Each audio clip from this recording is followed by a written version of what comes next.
This is a broken off brake bleeder valve, and we're going to use our GripEdge broken bolt extractor to remove it. Part number BBX14S. So this is a straight cut non-taper design that is built to be hammered in.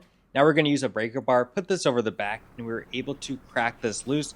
You can hear all the creaking when we're breaking this loose, as this one was pretty tight in there, and that's why it would break off in a scenario like this. It is also a bi-directional design, so you can tighten and loosen if something is seized in place, which with this fastener, it was actually coming out. I used some smaller sizes, but I was not able to break it loose until I went up to the size 6. That is what is great about having the foreign object removal sleeve on here, so you can tighten down that sleeve and push the extractor off if it is too small of a size. So I started with a size 4, worked my way up to a size 6 in this scenario. It also gives you the ability to push the extractor out, apply some heat to the fastener, and then rehammer the extractor back in.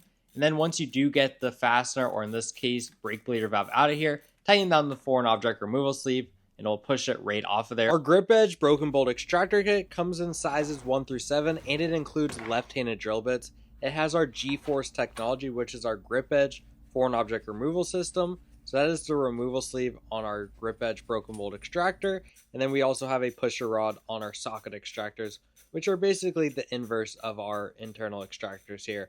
They are both covered by a lifetime warranty. Only thing not covered would be the left-handed drill bits in the BBX kit.